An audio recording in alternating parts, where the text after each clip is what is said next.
Hey everyone, so we're back doing another video, and here's your view of the day of my back garden. So what we're doing today is we're talking about refinishing old furniture.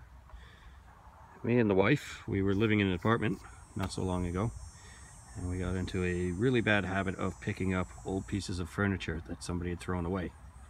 So as you can imagine, that led to a collection of quite a few chairs and some tables and some coffee tables and so on and so on and so on.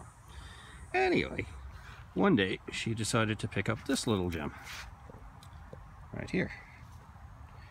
Once upon a time, this table was about the color of that tree right there. Something like this. And as you can imagine, the varnish was all chipped. The finish was coming off the top. Didn't really look very nice. Obviously somebody had thrown it out for a reason. It had seen its day. The wife brought it home. She sat on it for probably a year or so and then decided, okay, I'm not going to do anything with it. And I said, no, hold on to it. I'll do it. Because I fell in love with these feet down here. I thought they were really cool. So then I sat on it for another year or two because once again we were in an apartment and there was nowhere to do it.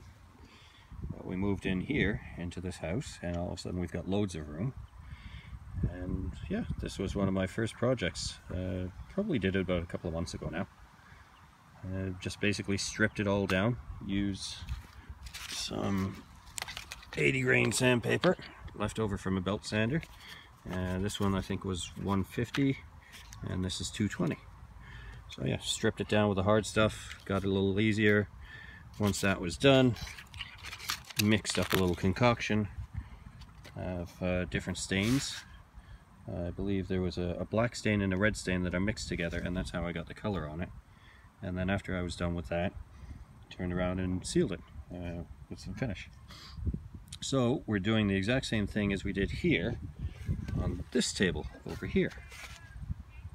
This is another table that was found a couple of years ago and sat in the basement in the storage locker. Just came out, and now we're going to do something, finish this one off too. I thought this was really cool because of the parquet style flooring tiling on here. I thought it looked really nice. And originally when this one was picked up, the entire thing was about as black as down there. And you couldn't really see the detail. But once again, using the 80 grain sandpaper, just stripped it all off, and now you can see there's that beautiful finish, or that beautiful parquet type inlay on top. So what I've decided, what I wanted to do with this one was just leave this as clean as possible and keep the sides all black. I'm not that worried about the sides. I mean, like, it's not an expensive table. You can see right here, it's missing bits, you know. But I thought if you stick it in the corner, you're not going to look that closely at it. And the top looks really nice. So again, I'm not putting any stain on this because I wanted this to stay as gray as possible. But what we are going to do today is put the seal on, because this has been stripped for a while now. I've let it sit out in the sun and it's dried and everything should be fine. So all we're going to do is take a jar and then take this finish right here. We're going to open this up and let's just find a stick in my little box. Just take a stick, give that a stir.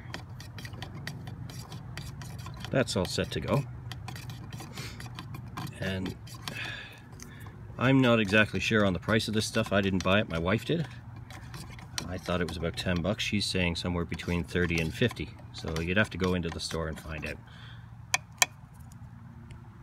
But basically, yeah, stir that up.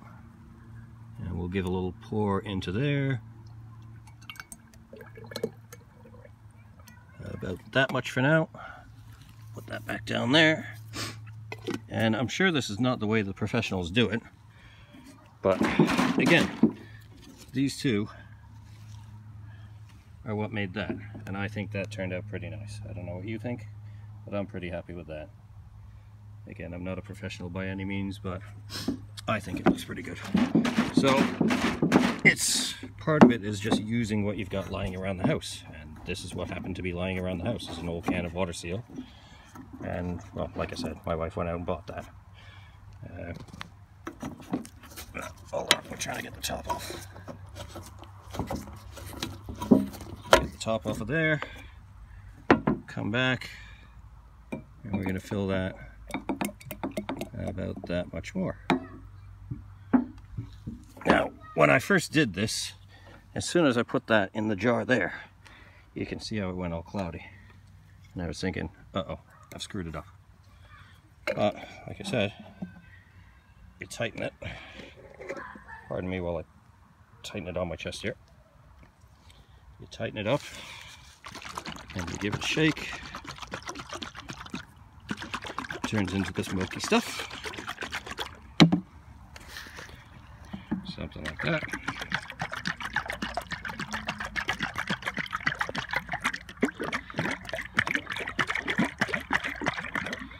And that, like I said, is pretty much good enough for me. So, undo the top. We'll put it down there. And we'll get crusty old t-shirt. Any old rag will do. And basically, we're just going to take some of this, dump it on the table. Just like that. And now, again, with the t-shirt, just going to spread it around. Get it into every corner, all the way around. Not too worried about lines just yet. Just trying to get it into the wood. And the sun, it's a fairly warm day. It's probably about 30 degrees. Which is what, about 90 for all you Americans. Get it into the wood and it's already drying. So usually what I do is put a layer on and then give that maybe 5-10 minutes, and it's thin enough and hot enough that basically that's going to dry enough in 5-10 minutes that you can put another coat on. And I've seen something online that basically says you just keep doing, because it's a mix of the two, you keep going and you put a total of maybe 10 layers on, because it's been thinned out a bit, because you got the water seal mixed in with the finish. So you put about 10 layers on. I think I did about 4 or 5 on this one. And again, it could be shinier, but I'm pretty happy with the way that turned out, considering, like I said, it was garbage once.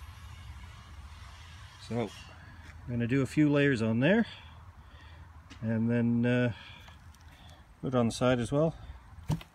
And maybe we'll do an update video in a couple of days, and you can see the finished product again. There you go. Have a good day. Like, comment, subscribe.